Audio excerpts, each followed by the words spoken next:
What you doing? Ran out of space on my phone, so I'm deleting some stuff. Bye, singing dog. Bye, goal. I pronounce you Bye, husband. wedding ceremony. Stop. At Metro PCS, you get 2 free phones with twice as much memory. Really? Don't say bye to your memories. Switch to Metro PCS and get 2 free LG K20 Plus phones with 32 gigs when you switch 2 lines. Metro PCS. Wireless. Figure it out. Coverage not available in some areas. Sales tax not included in phone price. Excludes numbers on the T-Mobile network. See store for details and terms and conditions. Blog Talk Radio. Hey, good afternoon, everybody, and welcome to the Tuesday, I had to think a minute, Tuesday edition of Sin's Chat Corner. I want to say very gracious thanks to Leah Crone PR and, of course, to Ricky Rebel, who we have on our show today, for being so graciously kind and patient as far as getting on my show, because I know it's taken a couple different cancellations, etc. So, without further ado, let me put Ricky Rebel on the line, and we'll start talking to him in reference to what he's got going on, which I'm so excited. I have tons and tons of questions. Hello, Ricky Rebel. Hi. Hi. Can you hear me? You're here. You're I am actually here. I'm so excited. Yay, this is absolutely wonderful. Me too. I'm trying Me to too. pull off, finally, thank God, and thank you so much for your patience, because I know both of my children, 2 different children, have actually prevented this interview, and one of them is actually homesick with me, so I'm pulling off you and him at the same time. So this is awesome. My gosh, I'm sorry to hear that. Oh, no, it's not your fault, brutal. darling, actually. We you know, this happens, and, you know, he's little and he's 10 years old, and so we have all these things that go on and come and go with life and stuff, and it's always hard to try to do both. But I'm in radio, and I'm internet radio, so I'm sure you know I'm in one room and he's in another room, and he's got his juice and he's got his movie and his temperature taken, and he's going to be great for an hour. So I'm excited. I'm very, very excited. Second of all, I have to admit to you that I'm terribly nervous. Thank you. But I'm terribly nervous. You're very intimidating. Why? I have to say. Oh my God, have you read your life? Seriously, have you read your life? Yeah, I've read that bio several times. It's crazy, you know, the life I've lived so far. It's been a journey, to say the least. And we want to, or at least I want to, let's say, I'm going to kind of take you back to the very beginning. So kind of the first question I wanted to ask, obviously, most people know you now as Ricky the Rocker, as I would refer to you. And at one time, you were just a lovely lad, I'm assuming, kind of attempting to ascertain your eventual goals as being a grown-up one day. Now, I'm going to gather that your family kind of fostered a long part of your fame, and I'm starting off with your mother and your grandmother, because I can see that you have quite the admiration for them. So my first question is, how have these ladies kind of helped to shape and support your path to the popularity you now garnish? Well, I think my mom's probably listening to this interview right now, and she's one of she's my best friend. Yeah, my mom is my best friend. We've been very close since I was a child. And, and my grandmother as well. We've always been very close. Usually a lot of women in my life, have been very supportive of me since I was a child. So I've got a lot of support from girls and women, and it's the same way it is today. You know, even today, a lot of my fans are girls and women, and I am very grateful for that. I think women, you know, appreciate a sensitive artist or sensitive man like me who's strong, but in a different way, in an artistic, sensitive way. And I think a lot of women appreciate a true, gentle man. So that's why I think I've gotten a lot of support from women, and a lot of that is because of the love that I experienced with my mother and my grandmother, especially. But yeah, they're very special to me. Wonderful. Both of them are very special to me. Yeah, it's, you know, I never really talk about this growing in interviews, but I almost lost my mother when I was 5 years old. We were in a really tragic accident, a car crash. And at the time, you know, I was 5 years old, and at the time, you know, I thought that what happened was the car, we were in a big van, and the one of the tires separated from the car, and it just kind of fell over on my mom. Like, my mom had her arm out. You know, you have your arm out just chilling, you know, when you're riding, arm outside the window.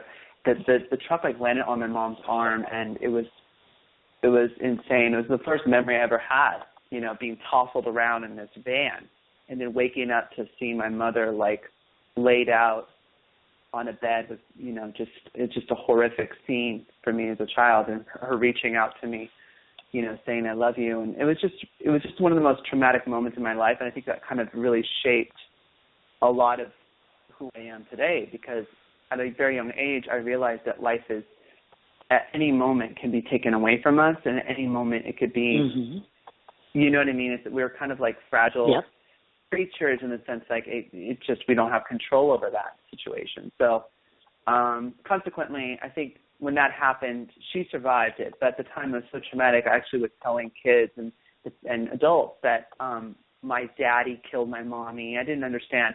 I thought that my dad, because he was driving, he did that. And I thought that because my mom was gone for so long in the hospital, I thought that she had died. So it's kind of like it was a traumatic experience for me. So when she did come back, I didn't want to go outside to play with the kids outside. I wanted to stay in. And I wanted to be close to my mother, So I do not I'm really not I'm not a mama's boy. I know a lot of people are going to be like, oh, he's a mama's boy, watch out. She knows, like, if she has something to say or something that she has an opinion about or something, I will listen to everything that she has to say. But I ultimately, go with my gut instinct on what I want to do. And you know what I mean? And I have an immense amount of love. Yeah, and I have an immense amount of love for my parents in general, my father as well. An immense amount of respect and love for him as well. It's his birthday today. So, I mean, both of my parents, I just really, I know exactly what you're talking about. You know what I mean? So I don't feel that way about my dad anymore. I do. I don't think he killed my mommy. But, yeah. Well, that's a good, healthy attitude to have now. No, I know. And the worst part about Blog Talk Radio is that it's internet. So that felt like a hug moment. So I'm hugging you across the airwaves because that's very personal. Thank you. I'm very blessed that people come to my show and tell me these really touching, moving things. There is something that I thought about when I was thinking of your mom, and I try to ask this of all the musicians that come on here. Because as we all know, music is an art, and sometimes parents worry about their children, of course. And so I wonder, did your family ever come to you at some point and say to you, honey, do you want to think about being a doctor, a lawyer, some predictable income sort of position? Do you know what I'm saying? Yeah. Growing up, I was really into gymnastics. I started off as a gymnast, and then I turned into a dancer. And then I started to get into singing and acting and theater. And it's always been a real drive of my own. It's really been from within that I had this drive to do this. My parents were not at all stage mommy and daddy. They were not like that. I didn't grow up with a, Michael Jackson dad or Jessica Simpson father or Beyonce mother. I think sometimes you get upset. I'd be like, oh, I just wish I had a really, really strong, type of like Joe Simpson type dad. But you really don't want that because, of course, that's a horrible way to grow up. But in reality, like they didn't push me to do this. It's just something really that I really wanted to do. They are very proud of it. They love it, and they celebrate what I create and what I do. But it's not like I did this because my parents put me into dance classes and put me into things like that. No, it was always like my drive to do so. And the only time my parents have ever said anything about like, well, maybe you should try something else was when I was going through a really hard time, like through the transition period of, getting off of the group, No Authority, and transitioning into the solo artist. There were times where I had very dark periods, where I would just get upset, and at that point they wouldn't say, oh, I think you should be a doctor. They would just say, well, is this what you want to do then? If it's causing you so much pain and whatever, is this really what you want to do, and is it going to make you happy? And every time I'd be like, yes, don't ask me that question. It's like, of course. She's like, then my mom's like, okay, then you got to deal with it. You got to keep going and keep, doing your thing then, and know that there are always going to be ups and downs, but you got to just keep going. And so that's the only time I've ever gotten that. But they've never really been like, oh, you got to be a doctor, or life is. It really feel like life is too short, and you really have to follow your dreams while you can. Mm-hmm. Good for you. Exactly. 100% right. You are dead on. I wanted to move along to something a little bit different. I know that you have expressed that you have this abyssal type admiration to the dynamic David Bowie. So I want to ask you this question. I came up with a couple different components of his character, and I'm wondering which of these impresses you the most, or if it's something completely different. Because some, of course, are allured to his voluminous and vogue attire.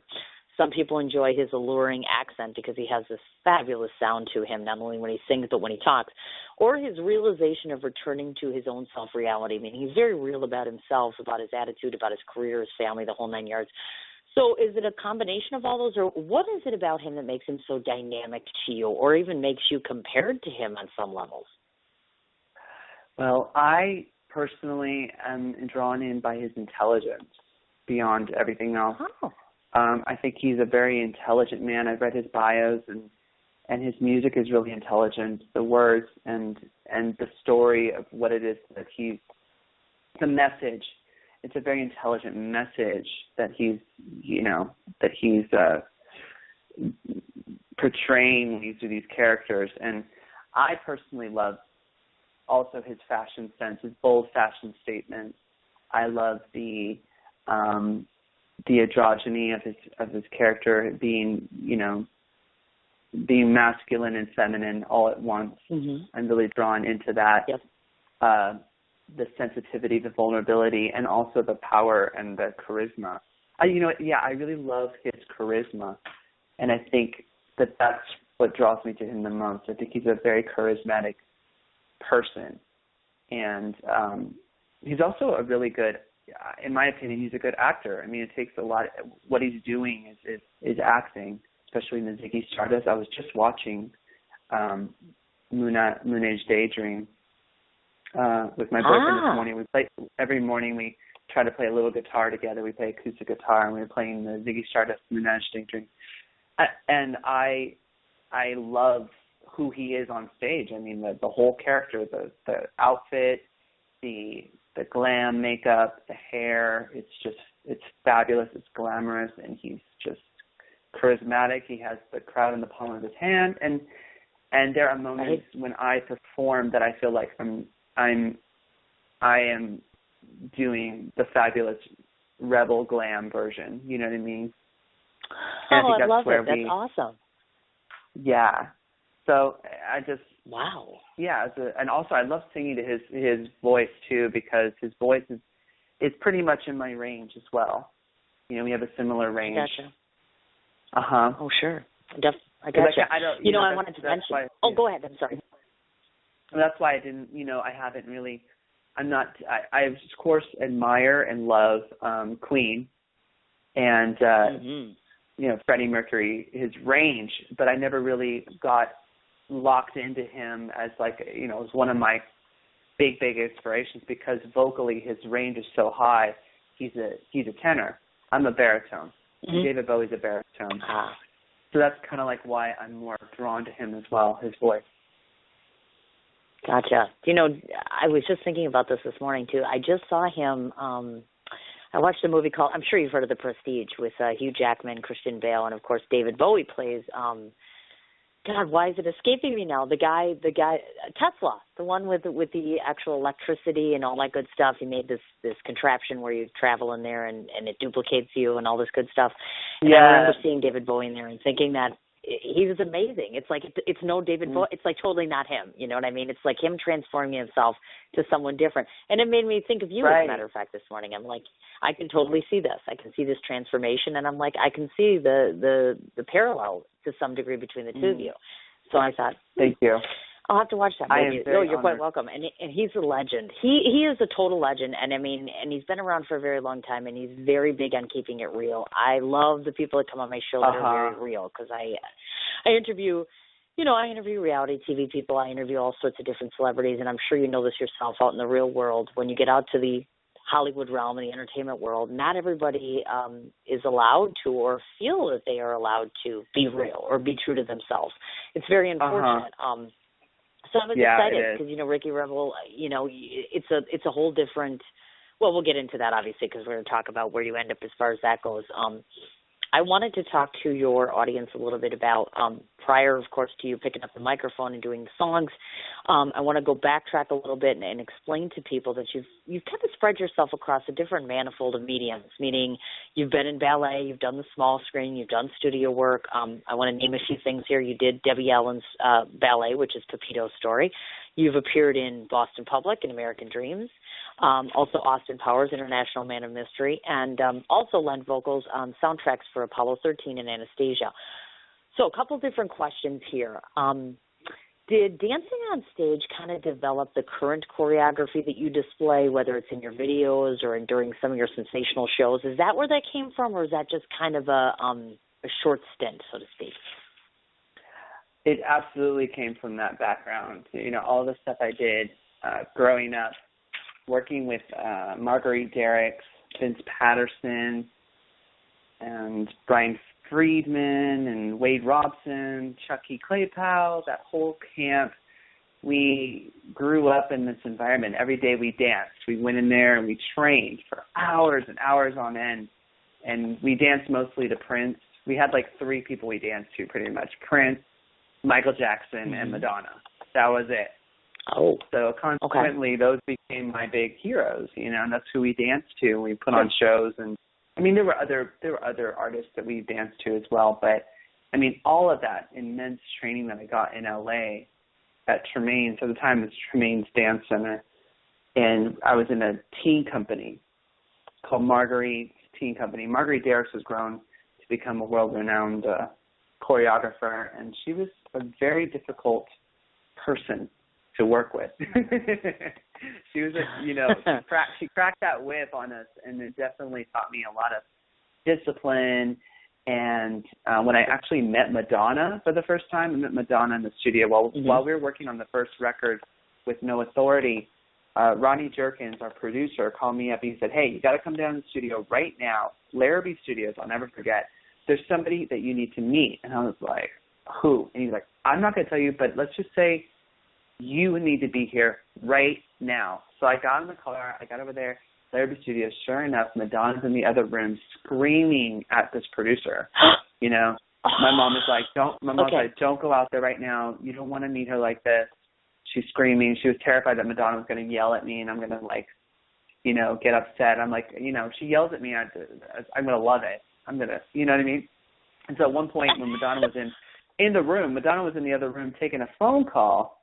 I looked into the office and I saw her on the phone and I stared and I stopped because she looked just like my choreographer, Marguerite Derricks. Marguerite is from New York, has a similar attitude, vibe to Madonna. It looks just like Madonna, giving me the same look of disgust. Why are you looking at me?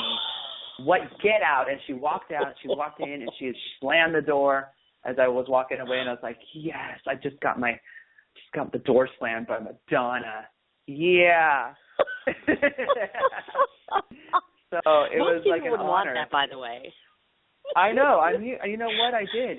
I want to see her like that. I want to see her get angry and yell at producers and things like that because it's like that's the Madonna that I've read about. That's who I've read about. That's who I've studied. I've studied. Madonna's not a nice person.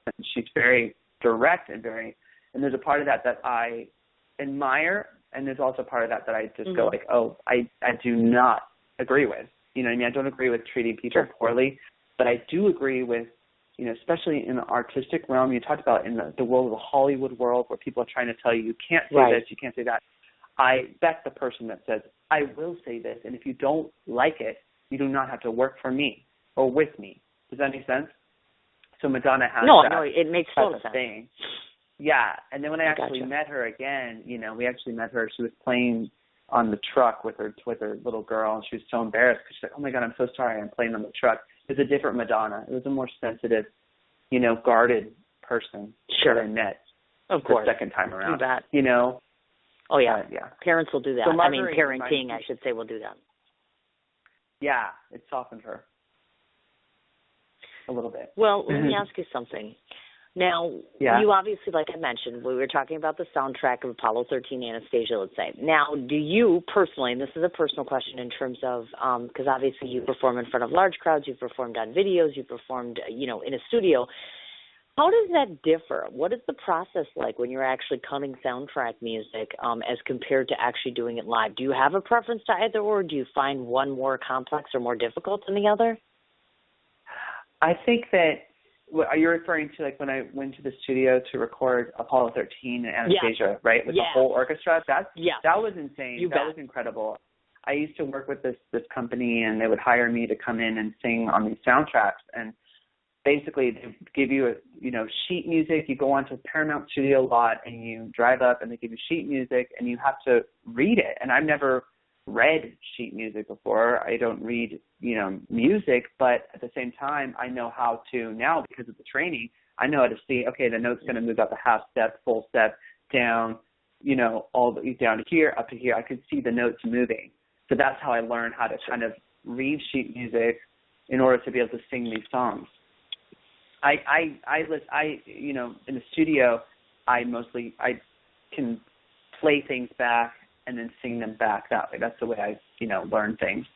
I have to hear it and do it over again. But anyway, it was an amazing experience. The whole orchestra is there, and they put on the big screen, so you're watching the movie as you're singing. It's a very emotional experience. But I remember Apollo 13 in particular, it's a very emotional experience. This haunting, music that's being played during the movie, and I love it. I love that experience. And live is it's just a visceral experience. You're on stage and you're connecting with the crowd. It's definitely more anxiety because it's just one time, one shot, one thing, So you got to really be focused and in the moment and committed and telling the story, connecting to the lyric, connecting to your audience, that sort of thing. And I actually like that anxiety. I give it, you know what I mean? I call it the yum in my tummy, I've transformed that anxiety to excitement. There's a lot of excitement live. And I live for that, for that feeling. And I'm going to be feeling it a lot more. I can sense in the future coming up. Of course, definitely. Now, the other question I wanted to ask, now that you've participated, obviously small screen, big screen, for some strange reason I can envision, and maybe I'm crazy because your main focus might just continue on with the music, but do you foresee yourself in the near future either starring in something of more of a major motion picture, or even so taking your life story and making it into a film? Yeah. Oh my God. I would love to be. That's one of the main reasons I'm doing what I'm doing. I want to get into to movies. I want to be an actor. I want to be starring in a big film, and I also want to do the soundtrack for it. That's one of my big to-do lists before I die. I want to star in a major motion picture, and I want to do the music for it. And I hopefully will play some evil person. Oh my God! A bad boy, a vampire, or something dark. Really? Hopefully. You want to be the bad guy? Really? Oh, absolutely. Why? Absolutely. Oh my God! Oh, well, you have to know what I'm really turned on by. In movies, I'm really into Stanley Kubrick films, so I love that type of role. I love my favorite movie is The Shining.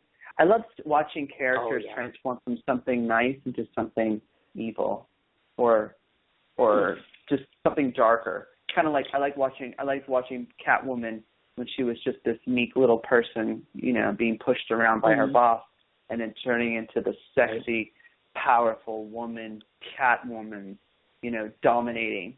See, I like watching the process. So hopefully one day I'll be able to be in a film where I can portray that type of transformation from weakness to dominance, strength, and power. Nice. And Very so nice. We'll see. You just got to put it out in the universe. And you betcha. And the universe listens, so don't piss off the universe, as I always say. Don't make her mad. Right? My mom always said, the universe mad, something's going to be bad. Go ahead. You can say karma's a bitch. Karma's a bitch. Exactly. That's right. So be nice, Steve. That's all I can say.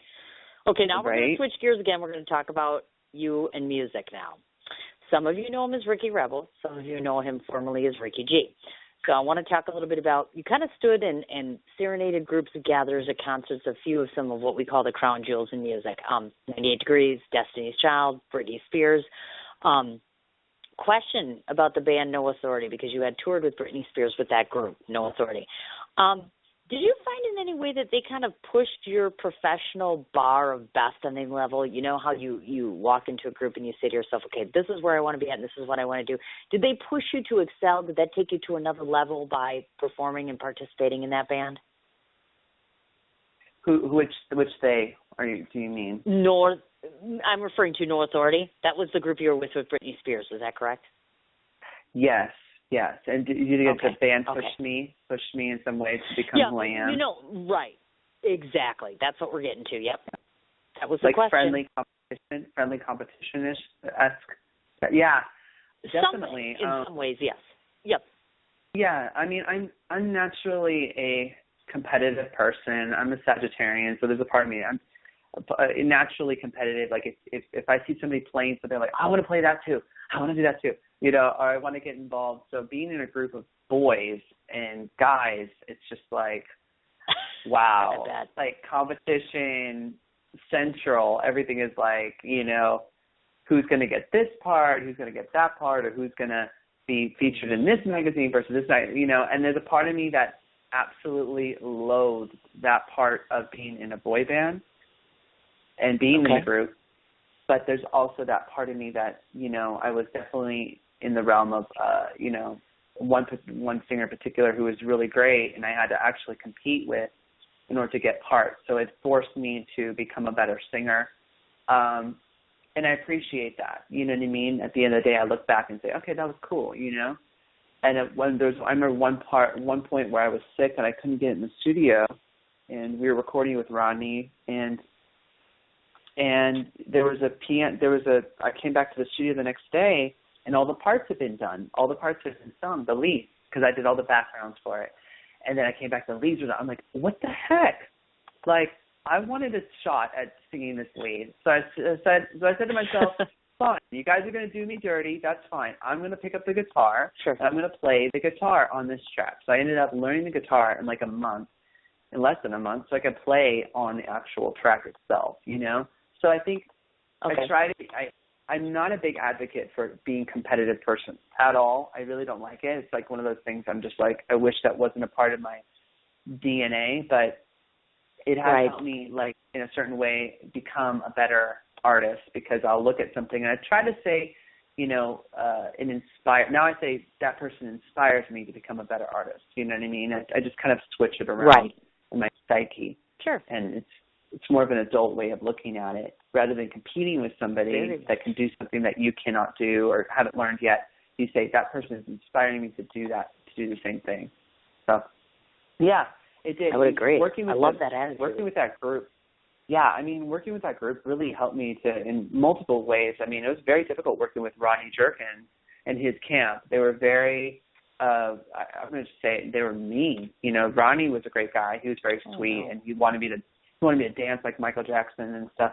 But they treated us like adults right away. I was like very young, and they were just treating us like adults, and they would say mean things about my voice or about the way I say something, or because I wasn't having sex yet, or are you having sex? If you have sex, you're gonna sing better and do this, that, and that. And so everything was like vulgar and just, it was great. It was a crazy experience, and then, but it taught me right away how to deal with kind of criticism. They would criticize a lot, but it just made me be like, okay, that's fine. I'll learn that.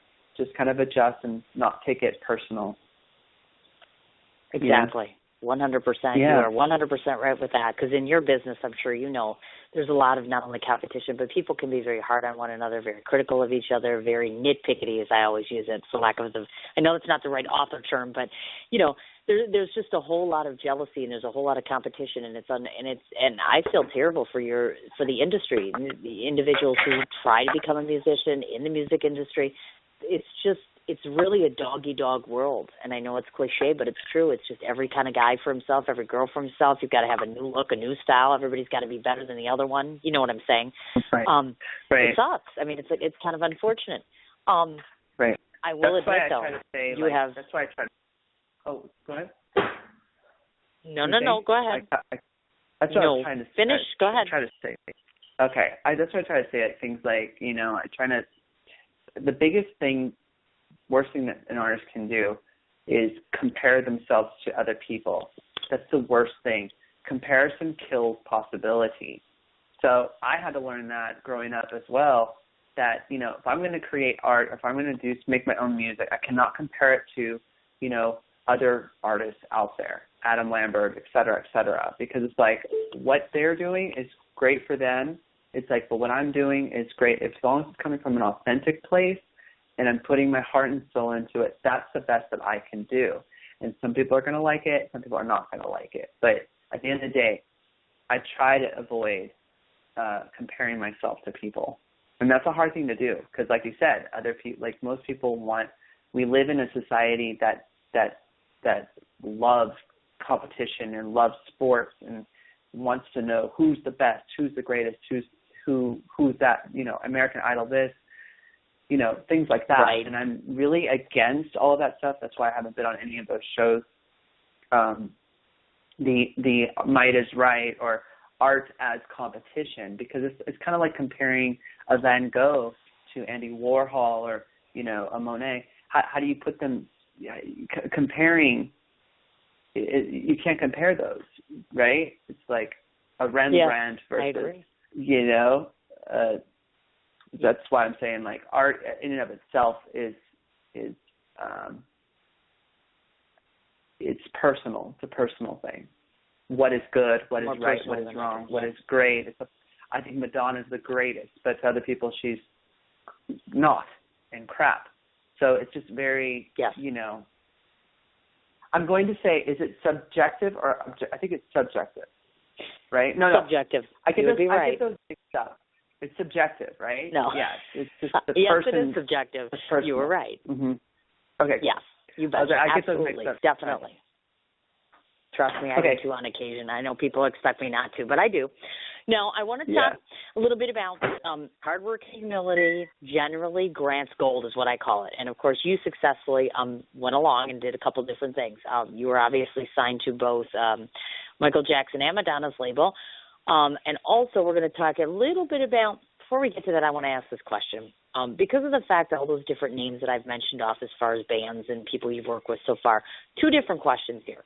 First of all, had that fate, meaning where you ended up, frightened you at all? And then second of all, had you ever felt consumed in crisis? By that I mean, keeping up with a steady bunch of appearances, and then you have practices, and then, of course, a fear maybe that you're unable to measure up to these guys. Because basically, some of these are just living legends or moguls.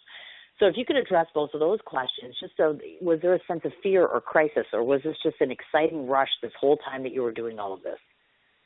It was very exciting for me, and I never once felt like I didn't belong there or they were better or worse or anything. Nice. I've always felt like it was very equal in the sense that we were, at the time, going up the ladder. Brittany wasn't Brittany yet.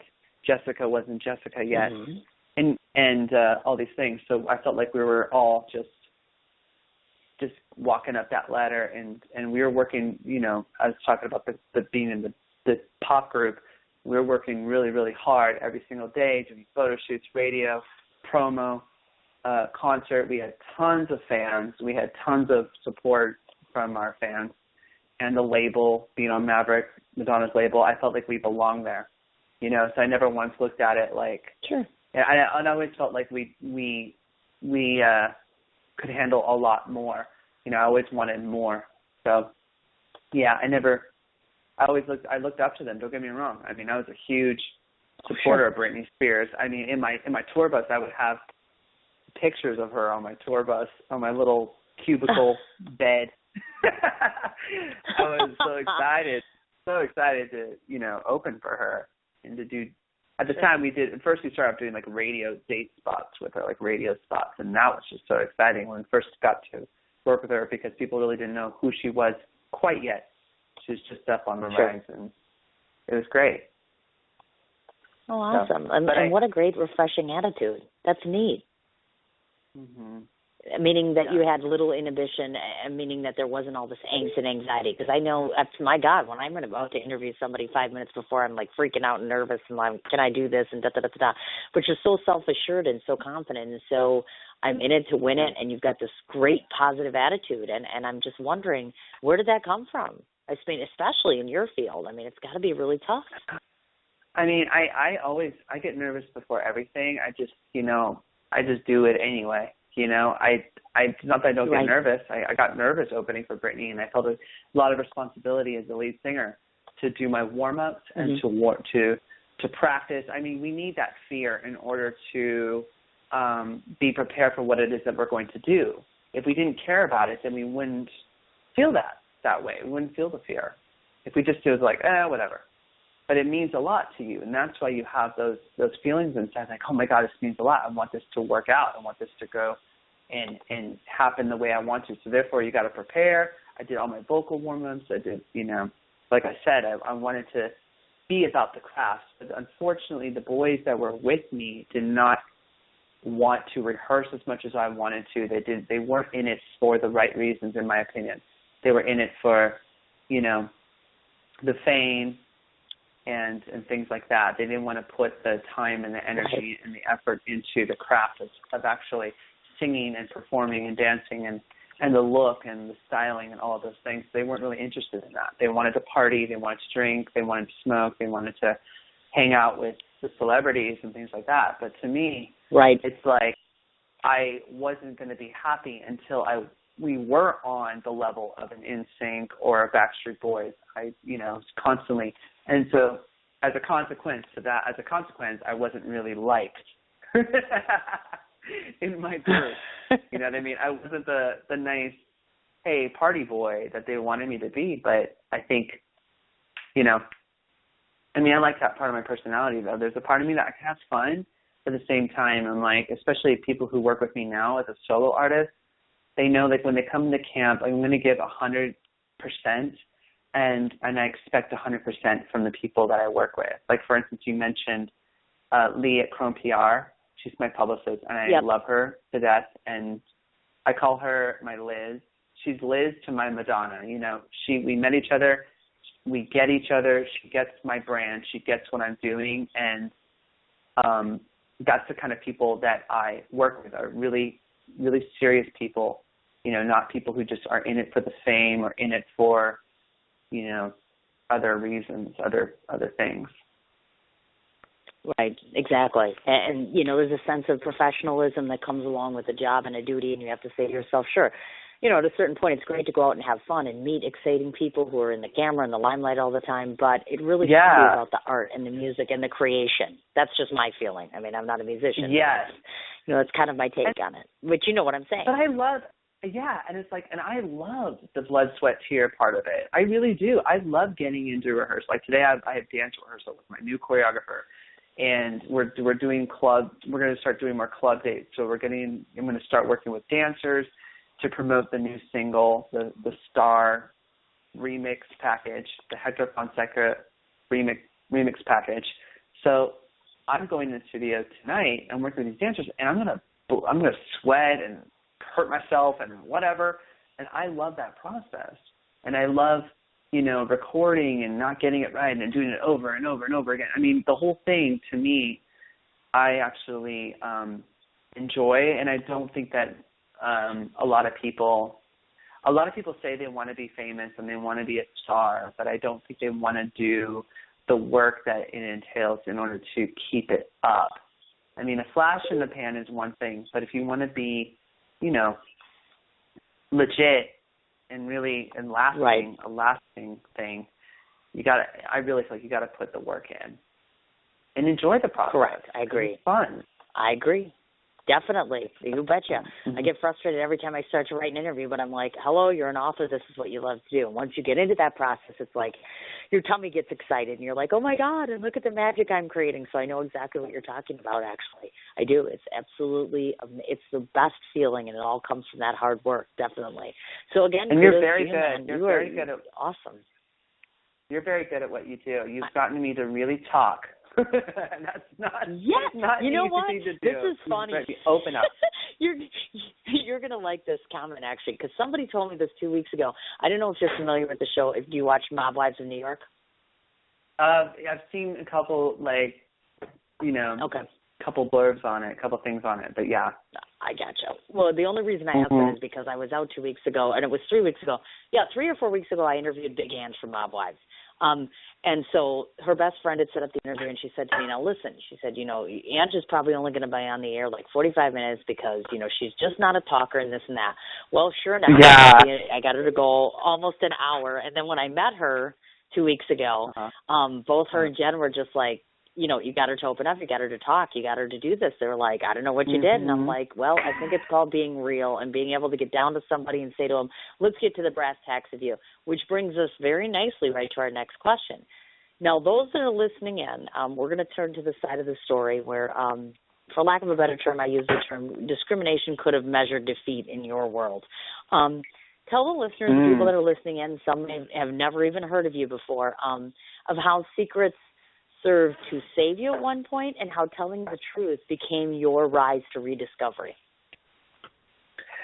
Well, growing up in the boy band was very difficult, and growing up in Hollywood in general it was very difficult because everybody wanted me to be producers and managers and the label and you name it. They didn't want us to be perceived as gay. It was like, no. You can do certain things, you could say certain things, you could wear certain clothes, but if it's too gay, you can't wear it. If you sound too gay, we have to give them training, media training. So we had to do media training where we had to talk and say a certain way and be a certain way. And I kind of felt like it was like our, straight training, and it was just, it's been a painful process growing up because people wanted me to be more masculine, be more aggressive, be more this, be more that, and it's been rough, because I'm not necessarily always that. There's a part of me, I could be an aggressive person, but I'm not always aggressive. There's a part of me that's more sensitive, or a part of me that's, I'm okay in being feminine and masculine, and there's an extreme amount of homophobia that exists within the music industry. It still exists, and I was just developing while on tour. I was with a girl who, she was my girl. We didn't become boyfriend girlfriend until we got off tour, but we were like together while we were on tour with Brittany. And during that time, she started actually to be the one to be like, hey, I think it'd be hot if you kissed a boy. And I'd be like, that's weird. I don't know. That's odd. But you're really hot. So if that makes you feel hot and bothered and in a good way, then I'll try it. And I tried it, and I'm going to get so upset. And you liked it. I kissed one of the boys in my band. Okay, it was a dare. Okay. And I didn't like it. Okay. No, I didn't like it. I was like, ew. Really? God. Okay. Yeah. And then afterward, it started to get a little bit more, fun. Okay. Sure. In the back of the tour bus, and that's when I started to be, explore a little more things, and I realized, okay, this guy is much better than, my almost like kissing my brother. You know what I mean? That's what it felt like the first time. Right. So okay. So anyway, I'm on tour. Imagine, just on tour, and there's all these screaming girls, and I'm like, oh my God, what if they find out, or what if the label finds out that I like guys? And it was a real fear. You want to talk about fear? It was just like, oh man, like everything I did or said, I had to make sure it wasn't like too, over the top, gay or whatever. Sure. And my girlfriend, at the time, she sat me down. She was like, you know what, babe, are you okay? You look really sad. And a lot of people would tell me at the time, I just remember this, like, you look sad. Why do you not smile? You never smile. And she's like, you seem sad. And I'm like, well, it's because now I'm like, I found out I like guys, and I'm like nervous that people are going to find out and I'm going to get dropped from the label. She's like, you know what, babe, who cares? Who cares what people think? She's like, regardless, if you like guys, if you like girls, or both, she's like, You're a beautiful person regardless. Okay? Period. And, you know, at the time, I mean, I really took that to heart, and I really respected her. She's a very smart girl, you know, smart woman, actually. She was 10 years older than me. So she's just very smart. And from then, I just didn't really care, you know. It all changed. But it was difficult. I mean, I remember being on stage one time, and, you know, I was wearing, like, this really cool, like, almost Elvis Presley-inspired, like, jumpsuit. It was, like, kind of, like, nice leather, like patent leathery jumpsuit thing, and it's a little bit, you know, straight guys are never gonna, majority of them would never wear this outfit on stage, but it's on stage, you know what I mean? And I remember getting a couple hecklers, you know, in Jersey. We were in Jersey, and there were some hecklers on the side, these guys, but majority of the crowd, the girls are screaming, they love it. The label happened to be there. Some representatives, A&R people, and they ended up talking to my manager and saying, hey, Ricky can't be so feminine on stage and flamboyant on stage. And it was ironic because at the time I wasn't gay. I didn't like guys or anything like that, at that time. You know what I mean? I was like, oh, great. Now the label is getting involved, and they're saying that, you know what I mean? They're getting upset. Yes, I do. Which really crushed me, because I was like, dude, you're not listening to the thousands and thousands of screaming girls and people who are enjoying the show. You're listening to the couple hecklers on the side. You know what I mean? So, yeah. So it was just a hard time. And then, of course, there was this producer I was working with recently, well, about like 5 or 6 years ago. And I was making a rock record with him, like a rock album. We made a whole thing. And he was constantly telling me how, you know, oh, you're gay, you're going to go to hell. If people find out that you're gay, no one's going to buy your records because, you know, people don't like gay people, things like that. And I heard that on a daily basis. It was just like not even, you know, making fun of me and basically telling me I'm never going to make it. And so a lot of what I'm doing now is to prove him wrong. Good for you, right? though. Seriously. There's a part of me. Good for you. A lot of what I'm doing, because I love seeing him around now. Every now and then, it's just he's, you know, an ex-manager or ex-producer, and I love seeing him around. And he's just like nothing but like, oh, you're doing so amazing, and I'm so proud of you. And I'm like, yeah, I am. Thank you. You know, or whatever. I just gotta say, okay, you know, and I just, you know, do my thing, and I don't give him too much, you know, because I know he's stalking me pretty much. He tells me everything. He knows what I'm doing more than I know what I'm doing. But the point is like I'm out to prove that you can be who you are, you know, whether it's gay, straight, bi, you could be who you are and be very successful. You could be authentic and be successful. Because, mind you, sexuality is not really who you are in the first place. I mean, we're so much more than that. We are pure possibility, pure potentiality. And my possibility is being bold, expressive, and inspiring. So when I am my own possibility and I'm being these things, all of that stuff goes on the wayside, and people don't care about, you know, those certain, you know, things like that, you know. And I kind of want to make it so that it's cool just for mainstream artists to bring their boyfriends out on the red carpet. Mainstream Grammy Awards is just kind of mainstream, you know, which it is. It's gotten a lot better with Sam Smith winning the Grammys. I mean, it has gotten to the point where it's like where I wanted it to be when I was like 10 years ago, where I knew it was going to be. Like, I wanted that to happen in 10 years ago. But now we're here now, which is great, because now we're ready for someone like Ricky Rebel. We're ready for the male version of Madonna. We're ready for that guy who's going to push the limits and who's going to be, like, wearing those outfits and still appealing to women and men. Because ultimately, I am sexually, like, I'm attracted to boys and girls, you know? I'm attracted to women. I'm attracted to women for different reasons than I am with guys. You know, it's very it's not as gray, you know what I mean? I kind of feel like a lot of sexuality is gray anyway. It's not so black and white, you know what I mean? Right. But yes, I do. That's why it's believable when, like, a lot of my videos I kiss women. Actually, I've never really kissed a guy on any of my videos. I kiss girls, but I'm not. It's not like I'm like, ew. Well, thank you. To kiss a girl.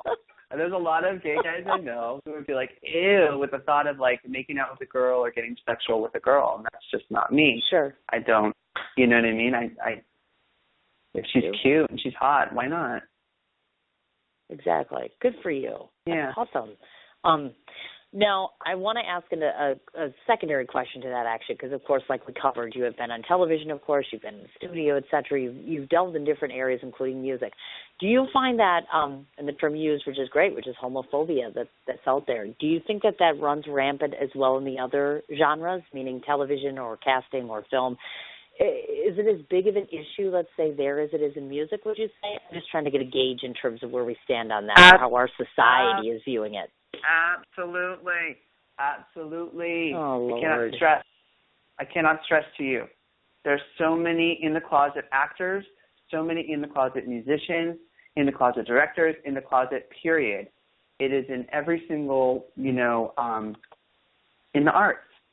And it's because they're afraid. They're afraid of being perceived as weak because they're gay, or perceived not being able to get the roles because they won't be believed. That's what boggles my mind. They won't be believable as a male and a female, or a straight role. That he can't. Right. A gay guy cannot play a straight role, and that's what I want to change too. I want to change that perception as well. If the actor's good, he can play anything. Robert Downey Jr. is a great, fabulous example. I hear that he's oh my God, yes. Well. He's a perfect example of an actor and an artist who doesn't let his sexuality define him. He's still being able to be all these roles and everything else. And right. I think there are so many actors in the game that are terrified of coming out of the closet because they won't get as many roles. But it's like, does a killer really need to kill people in order to be a killer? Right. I agree. You no, don't. I mean, you don't have to. You don't have to be. You don't have to be the chainsaw massacre guy. You do not need to rip people's heads off with a chainsaw. You just have to have this. Right. You have to have it in you. That type of, the color. We'll call it colors in your body and in your psyche. Which is the same way it is for the gay male to play a straight male. So hopefully in the future too, we'll start seeing more openly gay actors, especially men in particular. I think it's, and women as well, it's still kind of a weird thing, but especially for guys, it's like people kind of have their own ideas. Some people have their own ideas that gay men cannot play straight roles, which is ridiculous. Oh, it is ridiculous because Charlie Hunnam actually did that. He had started out like that. And now look where Charlie Hunnam is. Charlie Hunnam, of course, is on Sons of Anarchy. I'm like, you guys don't see that he started out in a gay role and then went here. And he's fabulous. I mean, he's a straight male, but he's fat. Oh, my God, is he beautiful. No, but, if you are playing gay roles. Right. Exactly. It works both ways. And I think that if you have that versatility and if you are good enough at what you do, you can make anyone believe just about anything. It's as simple as that. I agree. Really. I agree. Absolutely. Yep. Absolutely. Okay. Wonderful. Now we're going to switch gears again, and now we're going to talk, and I'm going to toot your horn for a little bit here. I'm just going to read off some of this information to those that may not know this. You may not know up until this point, those of you that are first tuning in now or have never heard the name Ricky Rebel before, both, I call it your mind and mouth magic, have been paired up with partners like you've played with the psychedelic furs, if I could talk today. And some of the places you've played at, Avalon Hollywood, San Diego County Fair, the West Hollywood Carnival, Rock the Goats Festival. 2012, Ricky won Artist of the Year at Raw Awards. You've been featured in magazines such as Dark Beauty, Pop Star, and Get Out. Even made the front cover. I have to note on that, kudos to you. I haven't made a front cover of anything yet. But I will note this much. This will make you happy, Ricky Rebel. I am going to have a web series later this year. It's a dating web series, and it will be for gays and straights. Thank you very much. Yay! I did both because I'm just that kind of girl. So there you go.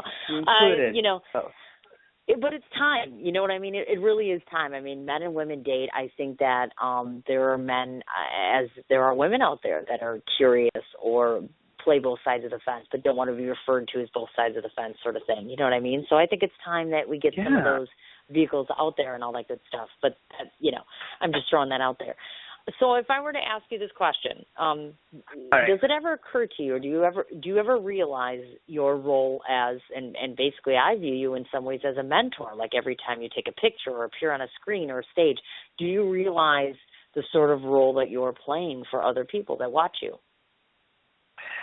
It hits me in moments, and sometimes I really feel that way. Like when I read letters from some of my fans who have mentioned that I've literally saved their lives because of my example, and the fact that I live openly, and I've gotten letters from them saying that they didn't want to, they rethought about committing suicide because they were so inspired by me and my music and everything. So when I get a letter from my fans, that's when it hits me like, wow, what I'm doing is actually making some sort of a difference and is impacting their life. Right. I think the more as time goes on, I think more people are going to come out of the woodwork and start telling me stories like that, and I can't wait for that to happen, because that's honestly, I think, the main reason why I'm doing what I'm doing, is to inspire more artists to come out and more people to be okay with being different. And it definitely means a lot to me. And I mean, one of my biggest fans her name is Rachel Strauss. She'll tell you for point blank every time she meets somebody, Ricky saved my life. That's just the way it is. Wow. And I love her so much. She's part of my street team. Rachel Strauss, I'm giving her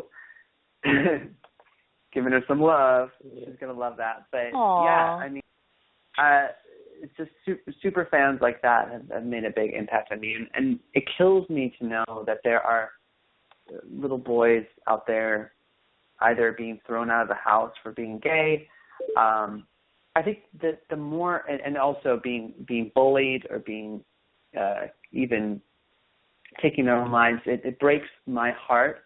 And the more that I get out into the world and start touring and start meeting these people and getting face-to-face with them, it's going to break my heart even more, which is going to make me even, I feel like, be more of an advocate than I already am, because at the moment I'm purely working. I make music from my own experience, and I'm explaining to the audience what it is that I use to inspire myself. And also I think about my fans, my core group of people, and I think about, okay, what is it they're going to need on a bad day? What's going to make them, inspire them to be awesome and to be fabulous?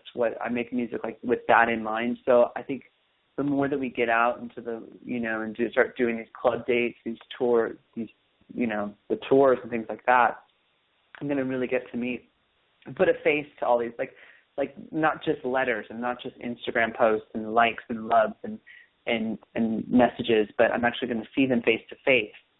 And it's going to impact me a lot. I already know. It's going to really move me and give me a lot of strength to continue to be an advocate for the cause.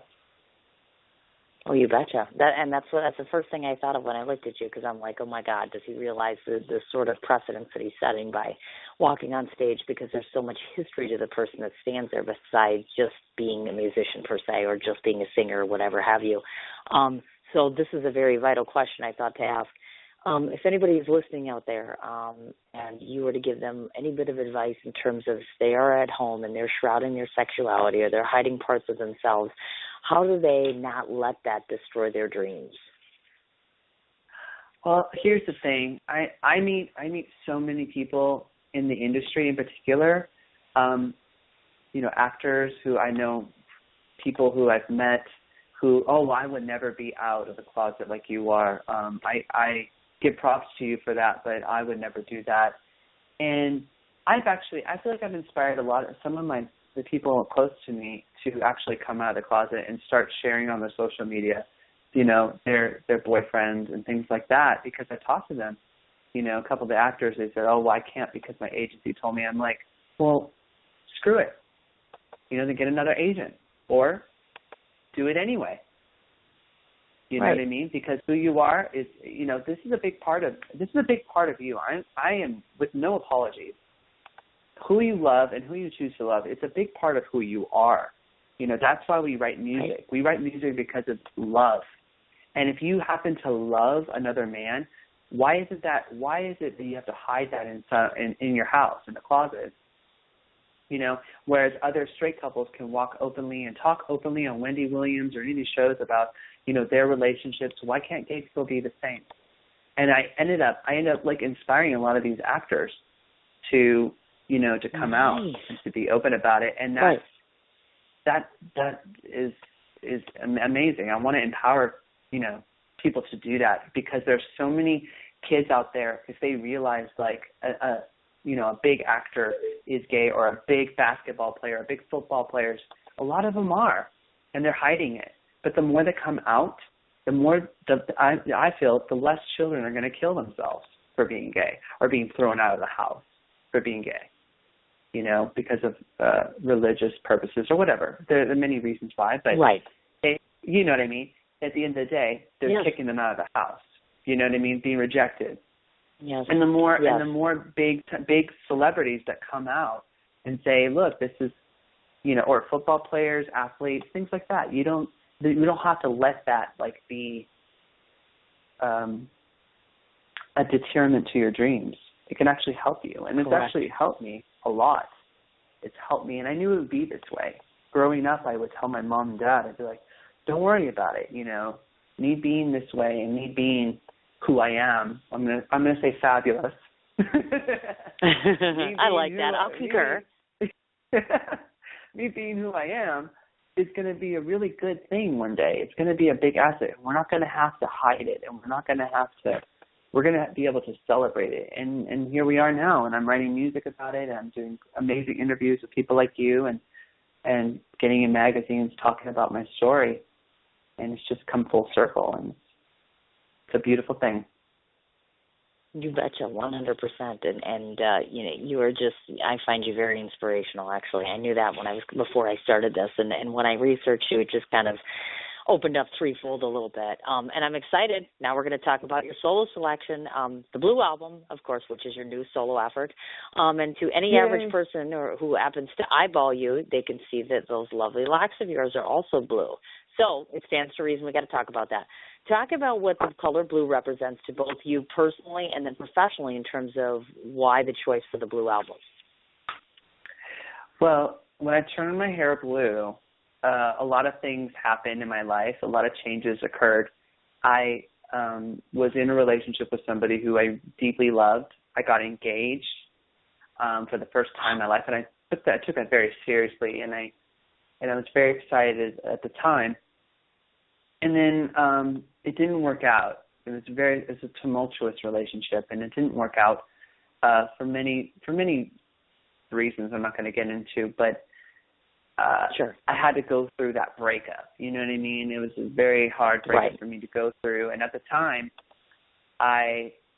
what I did, instead of wallowing in sorrow or feeling sorry for XYZ and getting upset, I decided to turn to music, and I decided to turn to what I love the most, which is music and performing.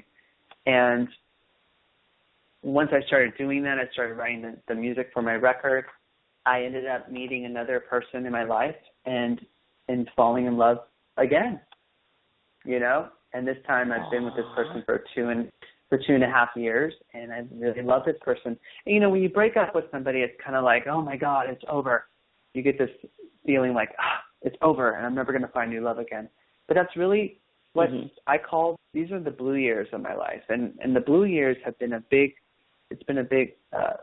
circle, cyclical phenomena. And, it's really about life after loss.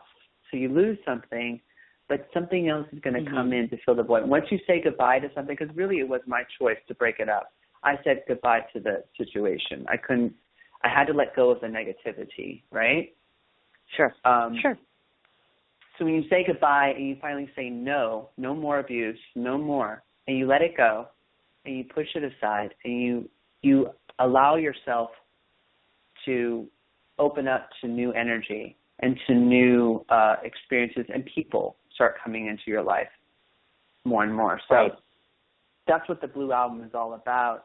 It's kind of like this, cyclical energy. When you say no to something, something else will come in to fill the void. Right. I like that idea. Or when you lose something, and I like the blue. Yeah. And the color blue is a beautiful color. I mean, it stands for so many things. There's so many things that blue represents. Blue represents the heavens. It represents the sky, clarity, the ocean, which is super calming, super healing energy. And it also can stand for, feeling blue and feeling depressed. And I went through all of these emotions in this period that I've been in. I've gone through all of those emotions. So the record kind of has a light blue side to it in the very beginning, which is the light and shining the light. I actually call it rebel the darkness, shine your light. That's like one of my big mottos and my big things that I talk about on the record.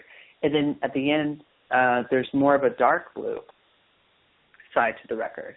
And then it ends up coming full cycle at the very end. A couple of the last tracks talk about, getting into the next cycle of the light blue side of life. So it's really cool. I mean, how I was able to You're kind of a take chameleon. my experience.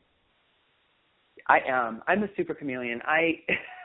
It's kind of scary how easily I can adapt to a new situation. Even something that really hurts me, it's like it hurts me for a while, like bad. But then I go, okay, I'm over it. Let's do this now. And I think I shock a lot of people because I don't know. I think I shock a lot of people because I'm able to adapt so easily to new situations. You know what I mean? No, I know exactly what you're talking about. And you do it with such zeal. It's not like, you sit there and deliberate and then you wonder and then you sit in it or wallow, I should say, as some people would. You kind of just dust yourself back off, get off the ground and say, hey, here I am. And I also see that you elected to use fabulous Hector Fonseca. Am I saying that right? Yeah. I wasn't sure if I was going to get that right. Hector Fonseca, who, of course, obviously collaborated with you. One of the song that we're going to be playing today in a little bit is called Star, which is a remix, of course, that he did with you. So tell us a little bit, just elaborate on that experience of working with Hector. What was that like, and how did that come about? Well, Hector came about with an introduction. My A&R rep, who's repping this CD, his name is Leo Madrid, and he introduced me to his friend, Hector Fonseca. We had a meeting, and he told me that he loved Star, and he loved what I was doing, my whole image, everything, and he wanted to create a remix package for Star and for Savior as well. Yes. To be released on his record label, Audio Foreplay, and I was so excited. I mean, Hector Fonseca has worked with Sia, Madonna, and Beyonce, so he's got major creds to his name. He's world-renowned, and he's, we just hit it off. So I'm also excited to work with him in the future. Yeah, I feel like it's going to be like a good team. And he made a really good track. It's nice. It was a really good track. Oh, he did. Oh, it is. I like the combination of the way the mix is done along with your contribution, what you bring to it. I'm like, it's absolutely, absolutely fabulous. I also wanted to mention to people that are listening in, Savior was one that you mentioned, another couple of your songs, which I like, Rebel the Darkness and On My Own. I've noticed the connotation, or I should say the meaning or message behind a lot of these different songs I'm finding from you is just talking about those positive messages and taking care of yourself and being a survivor. Is that your intent to continue on with those sorts of messages or methodologies or mottos, let's say? Yes, absolutely. I set out, when I made this record, I wanted to make a positive record this time around. I felt like my first record was more, it was a little bit more on the angst side. I wanted this record to be a more positive experience and something that my fans could listen to at night and fall asleep to and feel comforted by. That was a really important thing for me to think about while I was writing it. I wanted to bring some sort of healing light into the listener who's, listening to it. Yes, and you do very well on that, actually, and I have to note that, too. Thank you. And I thank you for seeing that. Oh, no, definitely. What I noticed in your videos, because I had watched 2 out of the 3 of them, I had gotten to Geisha Dance and to Savior, and I was watching both of them, and I thought to myself, and these are just my thoughts, and folks, when you're listening into this, maybe you can take some time, because, of course, it's on YouTube. He's got these videos up. Geisha Dance in particular.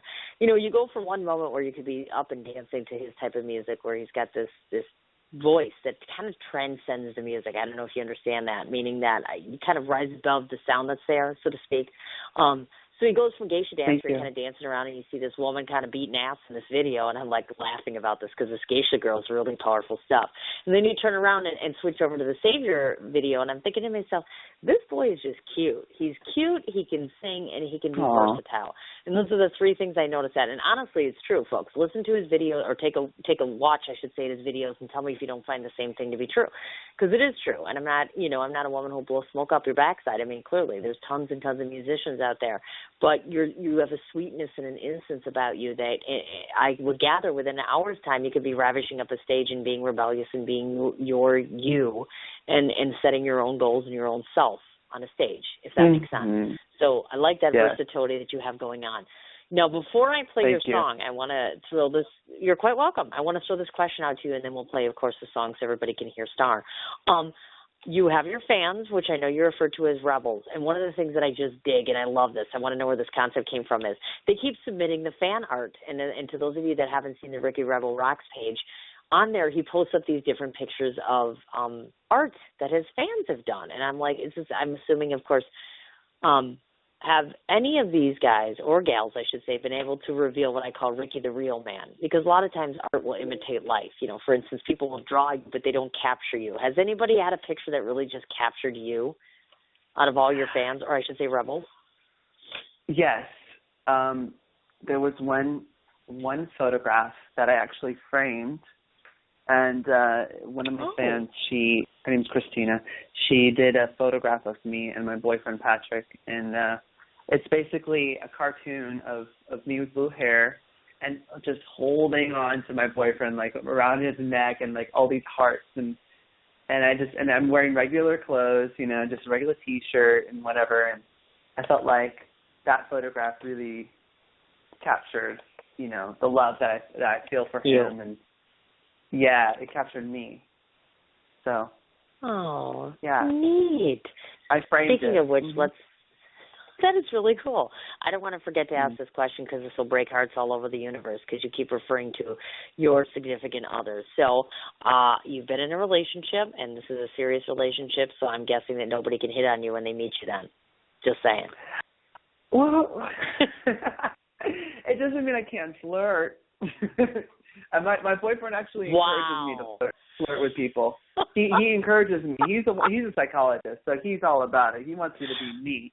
He knows that I've always been a sort of flirtatious, person. And he's like, I don't want you to stop being you because, you're with me.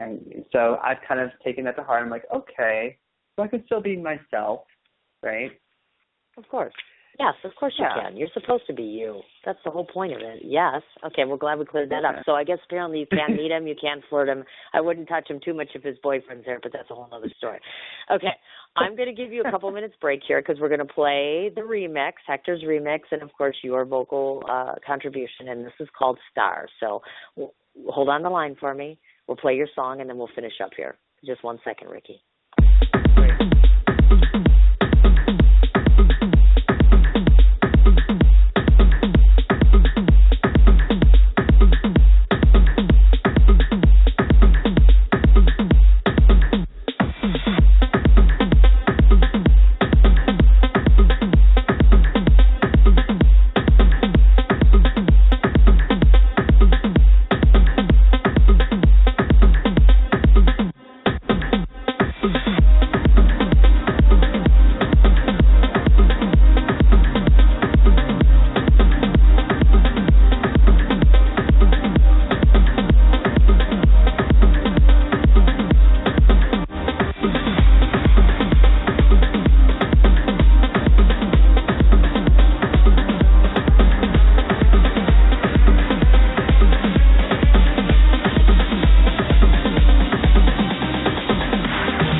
I am a star.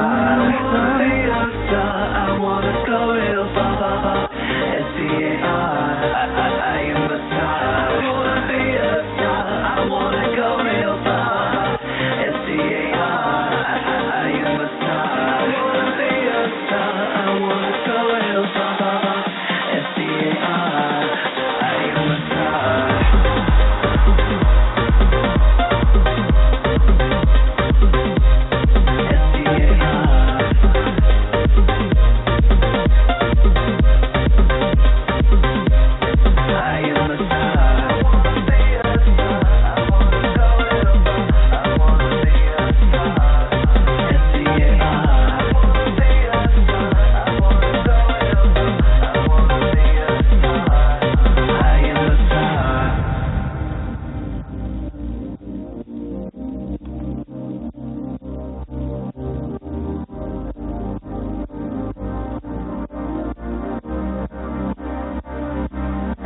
And they say don't stop, but I won't stop, because I can't stop till I reach the top.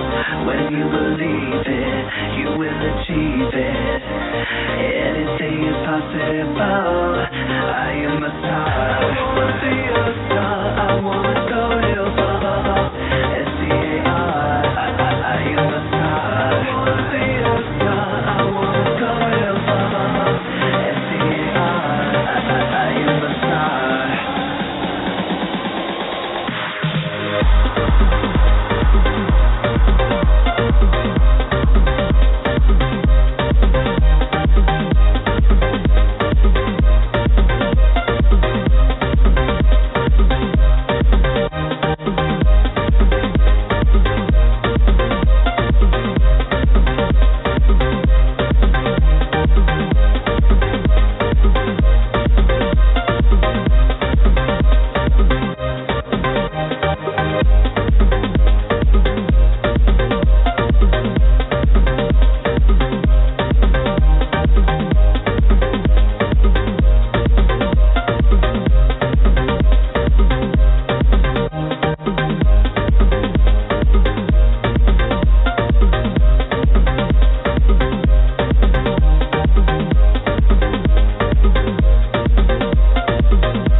Wow, that was you, just so you know.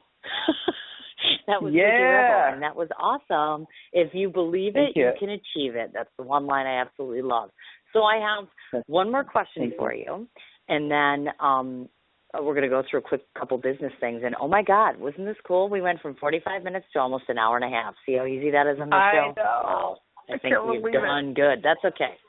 You know what? This happens all the time. And I'm like, I always tell people, they're like, oh, 45 minutes. I'm like, oh, sure, we'll just leave it at that. And then I just start phrasing all these questions, and then I make you talk. I suck you into my web. Thank you. It's so your talk to me a little bit. questions. I know, right? They're like thought provocative, and this isn't like your humdrum Yeah. interview. You know how you watch ET and you're like, how'd you get involved in that project? Hey, honey, do your research, okay? Because anybody can say, how'd you get involved in that project? I'm a writer. That's the thing. That's they the give me thing. a subject. Yeah. You gave me a do lot your to work with, research, honey. and that's what can I why. say? It's called my job, dear, and I'm supposedly good at it, so we'll see. But talk to me a little bit about this, because I'm so jealous about this, because I want this. Ricky Rebel is also U.S. Weekly fashion correspondent. How do we get that? Yeah. And more importantly, how do I get that job? Thank you very much. I'm so jealous. How'd you get that? What happened? I have a really good PR person who had the connection, and thought it'd be a great idea to run the idea by the editor at Us Weekly, the one who does that column, the Fashion Police column in the back, and they gave me a trial run, and I ended up submitting my comments about all the celebrities, and and they liked it and they printed it. So now it's just become like a biweekly thing where, you know, I get to talk about what the, you know, certain celebs are wearing, and it's fun. It's really fun to kind of, I imagine I'm jealous. Yeah. I usually go with my first instinct on what it is that I see. If I see something that just screams, like the last thing that Kris Jenner wore to an event, she looked like a Black Widow, so I start making jokes about her being a Black Widow and creating that's her web. That's her web she uses to get young men trapped in, something like that. You know, so I just kind of think creatively. Yeah, it helps me. It's kind of like writing a song, you know. It's very similar process. I get being it. inspired by an image, I totally you get inspired by the image, and then you just write it down, and it's so fun. And I hopefully will, you know, want to do definitely. I did this one feature of this one girl named Joy Villa. She was on the Grammys wearing this outrageous like orange dress that was fabulous. She ended up calling me and giving me a private tour of her closet and the actual dress itself, and it was so amazing. We became besties, and I have the column with amazing photographs of her, and so I kind of want that to be a new thing, possibly me going into different people's different celebs' wardrobes and giving interviews about the certain outfits and things like that, because fashion is a big part of me and what I do. Gotcha. Of course. Amazing. So here's the ultimate question. This is a big one because, you know, this weekend is like, well, every year I just, you know, I injure myself by saying, okay, I'm going to watch the Oscars because every year I keep thinking I'm going to win one and I still haven't yet. But nonetheless, so here's my question to you. Is it my imagination because, of course, the award season's kind of coming up to the Oscars? Is it me, or do you find, even if you watch them per se, fashion-wise, have you ever looked at some of these women and just shook your head and thought, girl, what were you thinking this morning? You got millions of dollars and someone to style you, and you look like this. You know what I'm saying? Every day. Every so day. It's not me. I'm not crazy. No, I have a very sharp eye, very keen. My mom even tells me, she's like, wow, you just know how to just put it direct. I'm very direct and I'm very sharp with my observations. We'll call it not judgments, but observations. And, you know, and a lot of people would, you know, I can't wait to be on the other side, the flip side of Us Weekly, where I'm actually one of the people, you know, being commented on, which is coming to a theater near you, I'm sure. Because a lot of the stuff that I'm going to wear is going to definitely provoke a lot of people. It already does. Yeah, a lot of the things I wear. But I, for some reason, get away with it. Because I think it's because, you know, I am a musician and recording artist. I can get away with a lot more. But I think definitely with clothes, it's like it's not what you're wearing, it's how you're wearing it. That's the most important thing about fashion. And I think a lot of celebrities, like, they try to be like, they're trying to be something they're not, or trying to be rock and roll or cool or whatever it is they're trying to go for. It's not believable because it's not they're not, the clothes are wearing them as opposed to the person. You have to wear the clothes. That's why Gaga has been able to get away with so much, because of this you know, abandon that she has towards fashion. I just call it abandon of pure joy for fashion and to express herself. That's why a lot of the things she wears, we go, okay, well, it's Gaga, you know what I mean? But if we see somebody else wearing certain things like that, they can't really get away with it because of that process that I was just explaining. Sure. No, I know exactly what you're talking about, definitely. So good. I'm glad I'm not crazy here. So the last question I have for you before I tell everybody all this stuff that I need to tell them, apparently I was told by Lee that you have an announcement or two to make yourself. Is that correct? Or did we make new announcements? Because she said, oh, he's got these big announcements he wants to make. So I'm giving you the floor here, Ricky Rebel. Do you have any big announcements for us? Wow. Now you put me on the spot. Sorry, that's my job. Well, no. I mean, I think the big announcement basically is that my the whole Star remix package is coming out on audio foreplay in March. And what it's going to be is it's going to be a huge, it's going to be a bunch of different remixers, like world-renowned DJs doing a remix of Star. and we've got plans to be doing spot dates with a lot of these people because a lot of these DJs, like Hectorpunk Psychos, worldwide. So we're planning on doing some tag-along dates where I come and perform at some of their sets, like at Matinee, etc. Some of these big EDM shows. And also, I am working on, right now at the moment, working on a new show that's happening at Bar Sinister. That's going to be, it's a club in Hollywood. Yep. And that's happening February 28th. Yes. Yes. And then we're going to be doing what I call the Vegas show. It's like the Vegas showcase, our first time doing the Vegas set, because I've been in talks with certain producers to do a Vegas show as well. So that's all in the works as well. Yeah. So I've been working on creating the Rebel Vegas show. The Rebel Vegas show. Awesome. Yeah. Now, I don't want to forget to mention this. You, of course, have the website, which I'm going to give all this social media information right now. But I want to let everybody know, because I've checked on the website, of course, you have things such as your T-shirts, your CDs, and bracelets for sale on there, so you'll want to check that out. I want to reiterate one more time what you said, which is February 28th, Bar Sinister, but you can look for information on that on the Facebook page. He actually has a Facebook page which is called Ricky Rebel Rocks. Say that when you're drunk 5 times. Okay, but I'm not drunk. Facebook, Ricky Rebel Rocks. Your Twitter handle, same thing, at Ricky Rebel Rocks. You have an Instagram account. You have a YouTube channel, which is Ricky Rebel TV.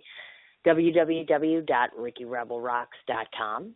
Your information is also found on iTunes, SoundCloud, Reverb Nation, and you also have an IMDb profile. Have I missed any place to find you on social media? No, that's it. My Instagram is at Ricky My Instagram is at Ricky Rebel. That's the only one that's a little different. Okay. That's what I saw, and I kind of figured that, but I just wanted to double-check on that. Now, there's only 2 more things that we have to do, and then I'll officially let you off the hook, because I want to make sure my kid's not dead. Just kidding. He came in here. He's fine and living. But I wanted to make sure to cover 2 more bases. First of all, I would be honored, because I don't think you know this, but I am going to be filming 2 or 3 films this year. One's a silent film, one's a documentary, and one is a comedic short film. I would be privileged if you would do one of 2 things, and this is up to you to decide. You can either contribute music or you can contribute yourself, because I know you said you wanted to act. And so if you'd like to do that, you can certainly do that, because I'm going into film now on top of everything else that I do. I've done writing and I've done radio, and now I'm going to be doing the film side of things. So I'd be honored if you consider being a part of one of my projects at some point in time. I would think that's wonderful. Oh, my God. If you would. I would love that. Oh, my God, I'm honored. Right now, my mouth is, like, open. I'm like, really? He's, like, thinking, awesome. What? Now, we can talk about this more at length when I get to California, because I do travel. I'm going to New York very quickly this weekend for a very short stint. I can't tell you exactly how long it's going to take to get to the second film, which would be the one you'd be in. I have my son who's at home right now. So I have a son that's a seizure patient, and I have another son that's having issues. So a lot of it depends on mom first before mogul. So I'll get to you eventually, but I just want to throw it out in the public realm and make your jaw drop and make you think about it for a while. So I thought I'd throw that out to you. And the last thing that we do on my show is, I hope you're sitting down, because this is the part where I get to tell you what I think of you. And then I'll let you off the air, because I have to go get my other kid. So have a seat. So these are my impressions, and the reason that I do this as a radio show host isn't so much that you alone will hear what I think of you, but it's the listening audience that gets a sense of me after having researched you, talked to your publicist, and listened to your music and saw your product. So in a nutshell, this will be the next 2 minutes, and whatever you do, don't cry, because everybody cries when I do this. So I'm like, don't cry. So these are my impressions of Ricky Rebel. I have to tell you that the first thing I thought of when I looked at him was, oh, my goodness, this is just a young boy with blue hair, and he's trying to be rebellious for some strange, unknown, funky reason. First impression right off the bat. I went ahead and I researched him, and one of the first things that I found out is that it is so impressive to me that he has such an iconic of sorts, for lack of a better term, really, because that is the best term to use. You've built yourself a life where you're involved in every artistic platform that you can find. You've put yourself on a television screen, you put yourself in a film, you've put yourself in vocal areas, you have toured with some of the finest people that we would recognize as being in fine music. What the coolest part about that is I am, as I told you to begin with, I am all about the real and the realistic. You've not lost sight of who you are from the first time you stepped into a stage till the time that you are now stepping on a stage and saying, hey, this is me, this is my sexuality, this is who I am, and deal with it. I'm still going to succeed. I love the fact that you're so bold and courageous. I love the fact that you identify yourself not just because you have blue hair, but because of who you are. And a lot of that comes from the heart and the soul of whether it's a musician or an artist. I truly believe that you resonate my 2 rules in life, and I only have 2 rules. You're all about the presence factor, not so much what people can hand you in a paycheck, but what they can hand you in life lessons, life love, everything that they can contribute to you. I think you're fabulous because of the fact that you're not above yourself yet. You're a budding talent that isn't above and beyond being able to stand and talk to somebody, inspire someone, or motivate somebody. I like the look. I like the style. I like the fact that you're okay with saying, I'm going to go this way or that way, and if you like it, great, and if you don't, well, I'm sorry, you're just going to have to move along. I like that no-nonsense attitude, and I like the fact that you are very intelligent, and you speak well, and you present yourself well, and the fact that you have so much to offer a listening audience, whether it's on a screen or off a screen, to me, I found very profound, and I find you to be very professional. This hour and a half has been a delight, and know this, that my door is open to you as a friend, and my door is open to you from the professional side of things. And if you don't come back to my show at some point, I'll be pissed off. And if I come to LA and I don't see you, I'll be even more pissed. So those are my impressions of Ricky Rebel. That's it. I love it. Oh, you're so wonderful. I love you. Thank you so much. Oh, my definitely. Mom is this has been an absolute excursion. Thank you. And I want you to send your love to your son as well. I hope that he feels better. I will. And I do too. Make sure you give him lots of water and lots of vitamin C and tons of rest. Oh, okay, Mom. Thank you so much, because I've been doing this 20 years now, but I appreciate that. I'm a little older than you are, darling. I hope that I've made your mama happy. I hope that I've made your boyfriend happy. I hope Lee from Chrome PR, you need to listen to this interview. I hope you are my first interview with her, with Chrome PR. This is my first interview with Chrome. So hopefully it'll be one of many. I do hope. We Absolutely. Hope. Let's see. Absolutely. Let's see how and things go. so excited. All right. Are you? Well, you know what you need to do?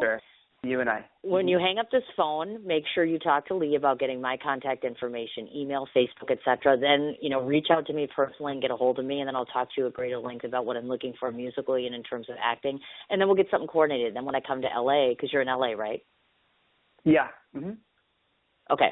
When I come to LA, then I can visit with you, because there's about 50 people that want to visit with me, so I need to get there, and I will before I die. Oh, no, wait, in the next month or two. I'm going to try to get there in the next month or two.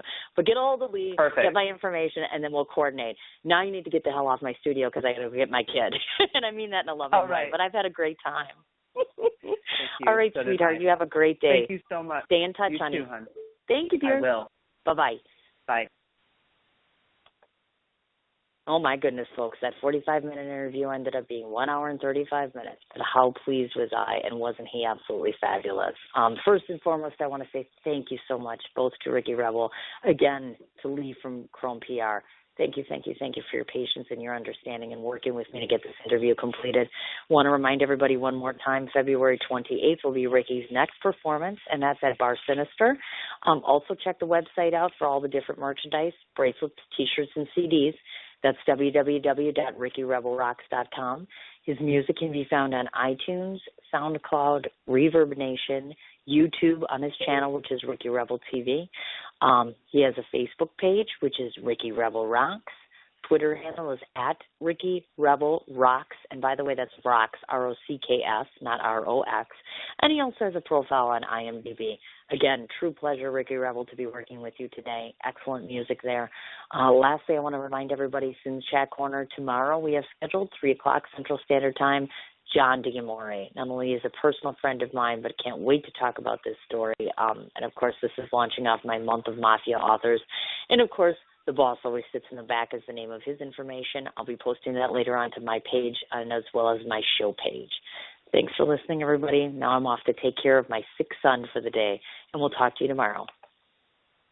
What you doing? Ran out of space on my phone, so I'm deleting some stuff. By singing dog. By goal. I pronounce you Bye, husband. wedding ceremony. Stop. At Metro PCS, you get 2 free phones with twice as much memory. Really? Don't say bye to your memories. Switch to Metro PCS and get 2 free LG K20 Plus phones with 32 gigs when you switch 2 lines. Metro PCS. Wireless. Figure it out. Coverage not available in some areas. Sales tax not included in phone price. Excludes numbers on the T-Mobile network. See store for details and terms and conditions. What you doing? Ran out of space on my phone, so I'm deleting some stuff. By singing dog. Bye, goal. I pronounce you Bye, husband. wedding ceremony. Stop. At Metro PCS, you get 2 free phones with twice as much memory. Really? Don't say bye to your memories. Switch to Metro PCS and get 2 free LG K20 Plus phones with 32 gigs when you switch 2 lines. Metro PCS. Wireless. Figure it out. Coverage not available in some areas. Sales tax not included in phone price. Excludes numbers on the T-Mobile network. See store for details and terms and conditions.